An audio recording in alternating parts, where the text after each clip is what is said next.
August 2nd, 1754.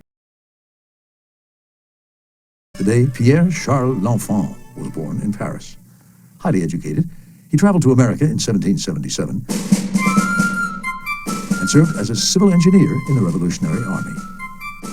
In 1791, President Washington commissioned him to plan the new capital city that was to rise on the banks of the Potomac River.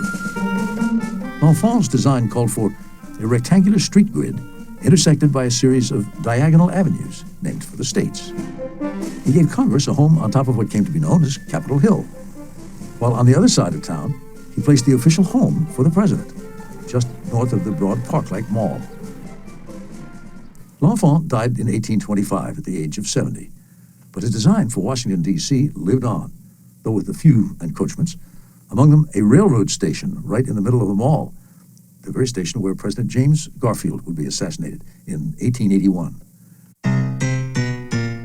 To improve matters, Congress in 1901 created the Macmillan Commission, a professional body that largely restored the mall to L'Enfant's original design, and which also developed the riverbank land that later became home to the Jefferson and Lincoln memorials. Today, Washington, D.C.'s layout is still basically as L'Enfant envisioned it.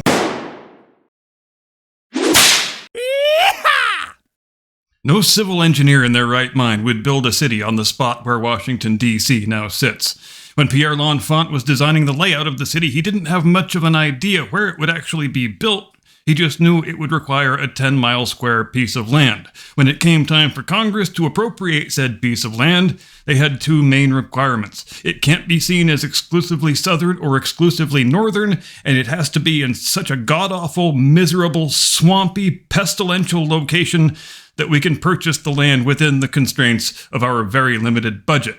And they found such a place, straddling the Potomac River on the border between Virginia and Maryland, the two states named after the two daughters of King Henry VIII, which I've always thought was a fun little historical tidbit about our nation's capital.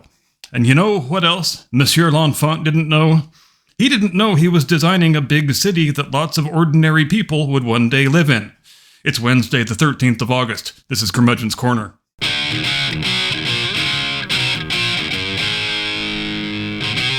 From high atop the battlements of Castle Curmudgeon, where we don't know who originally designed this place, but he sure was a big fan of dungeons. Good afternoon, Mr. and Mrs. America, and all ships at sea. Welcome to Curmudgeon's Corner. Let's talk about French military heroes. No, goddammit, Jim Eagle, that was not supposed to be a rim shot line. The French used to be pretty good at war. You just have to go back slightly more than 200 years. Our American Revolution could not have been won except with the assistance of King Louis XVI, who sent the first group of French military advisors to us in the middle of 1777, the very next year after we had declared our independence.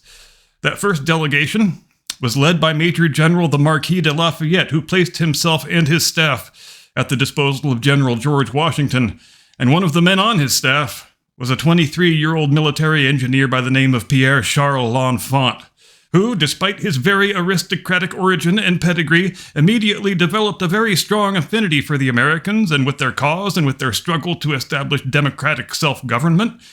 He identifies with it so strongly, in fact, that by April of 1779, having been attached to Washington's army for nearly 2 years, having been present for every battle and the miserable winter at Valley Forge as well, he gives up his commission in the French army and is recommissioned as a captain in the Continental Army Corps of Engineers. In the fall of that same year, when the Prussian General Friedrich Wilhelm von Steuben authored the regulations for the order and discipline of the troops of the United States, Captain L'Enfant was the man primarily responsible for translating its contents into English. In October of 79, Captain L'Enfant was present during the siege of Savannah, where he was seriously wounded, and he later becomes a prisoner of war after the fall of Charleston on the 12th of May, 1780. 6 months later, in November of that year, he is freed from captivity as part of a prisoner exchange, whereupon he is reattached to General Washington's staff as captain of engineers, and he continues serving in that capacity until the successful conclusion of the war in 1783. When the Constitution of the United States comes into force in the spring of 1789, it authorizes the creation of a 10-mile square federal administrative district to be known as Washington City, and L'Enfant, who by this time has changed his name to Peter and considers himself to be fully American, is handed the job of determining what the place is going to look like. And when you look at his drawings, there is something that immediately jumps out at you by its absence. There are no big residential neighborhoods, because that is not the type of city this was supposed to be.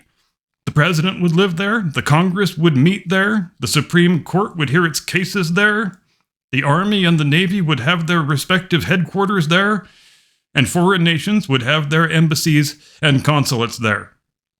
All of the residential housing in the L'Enfant plan was to be devoted to U.S. government officials and their staffs, and foreign diplomats and their staffs, and that's pretty much it. Everything else in the plan is outdoor public spaces, malls, plazas, parklands, with some of the most prominent locations set aside for the monuments that would surely one day be raised to the great events and the glorious personages that the new nation would be sure to produce in the future. And for the first 60 years or so, Washington City, as it was still called in those days, was just the type of place, more or less, that L'Enfant designed it to be.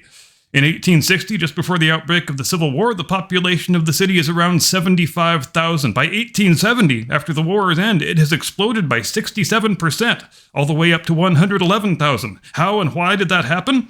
Well, it happened because the city had to be heavily garrisoned during the war, since to all intents and purposes, it was now an exclave of the United States that sat sandwiched in between two slave states. Maryland never seceded from the Union, obviously, but that was a function of the fact that the governor, Thomas Hicks, although pro-slavery himself, was fiercely anti-secession and simply wouldn't allow it to happen. But it was well understood by everyone that the sympathies of the people of Maryland were more aligned with the Confederacy than they were with the Union. So what happens when you take a city of 75,000 bureaucrats and diplomats and add an additional population of 25,000 federal troops? The same thing that always accompanies a sudden population explosion, because people move in and they want to make money providing services for the new arrivals. Hotels, restaurants, brothels, bars, theaters, gambling dens, and so forth. And none of this stuff gets built according to any coherent master plan. You go to the outskirts of town, you grab the best patch of land you can get a hold of, and you get to work building the thing that you want to build. It is, needless to say, not the way one builds a city if one expects it to be a well-functioning municipality far into the distant future. The other thing that accompanied the Civil War and its aftermath was an explosion in the size and scope of the central government, and the proliferation of many brand new organs thereof.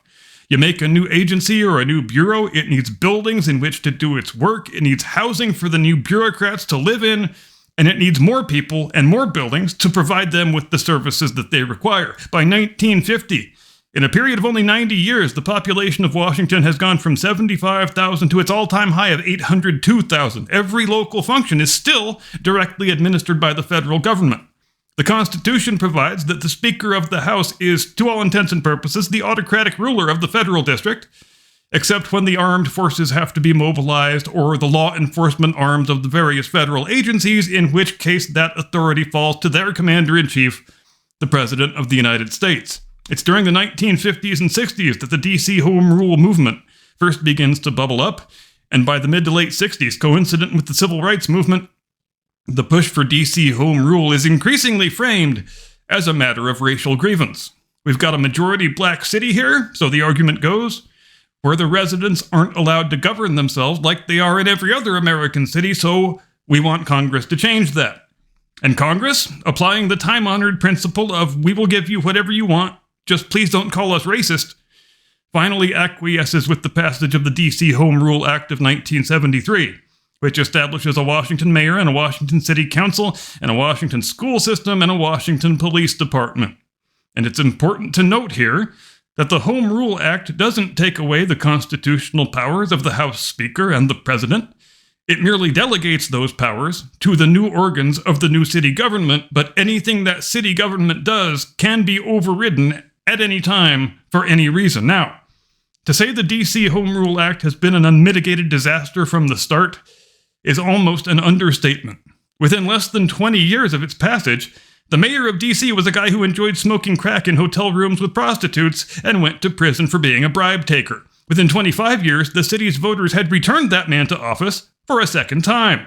Today, in 2025, Washington is one of the most violent, most crime-ridden cities in the Western Hemisphere, Irrespective of the gymnastic accounting tricks that the local cops use to cook the books and pretend crime is going down, and irrespective of Democrat members of Congress and fake news performance artists doing the Lieutenant Frank Drebin routine of standing in front of the exploding fireworks factory saying, "Please move along, nothing to see here, we don't have any violent crime problem." But you don't hear anybody saying that who is an ordinary Washington resident. What you hear from them is, "It's worse than it's ever been. I fear for my safety each time I go outside. It is a lawless dystopian hellscape," which it is. This is a self-evident fact about the world, about which there should be no argument. But we know how Trump's psychosis complex works. If Trump says he is against violent crime, that means we have to be for it. If Trump says he wants to use his powers to help make the capital city a safer place for its residents, that means we have to call him a fascist. If Trump says he is embarrassed to host foreign leaders in a city with a worse murder rate than Bogota or Mexico City, as he damn well should be, that means he just hates black people. But let's get down to brass tacks and bottom lines, shall we? The D.C. Home Rule Act of 1973 is a disastrously failed piece of legislation that has completely wrecked our nation's capital. The current Republican Congress should repeal it with immediate effect and abolish the city government altogether. But they won't, because Republicans are spineless cowards, most of whom still operate under that same principle of, take my wallet, take my car, just please don't call me racist. If we were a country with leaders of true courage and true vision, like our president, there would be a strong push to reorganize Washington City as closely as possible along the lines envisioned by Mr. L'Enfant when he first drew the place up. Residents should be offered whatever incentives are necessary to move elsewhere. The worst, filthiest, most crime-ridden neighborhoods, the ones that were never supposed to exist in the first place, should be depopulated and bulldozed. Every municipal function should be directly administered by the Congress and the President, as outlined in the Constitution. Every organ of the central government that can be moved out of Washington should be. Washington should be a place where no American is afraid to take their kids. It should be primarily a museum city, an America theme park, if you will, where people can go to immerse themselves in their country's history without fear of being mugged or carjacked or raped or murdered. And if anybody wants to call me a filthy racist for thinking that, I do not give a damn, so go ahead and call me whatever name suits your fancy. I'm done, that's all I've got. Thanks for watching, see you next time. Get off my lawn.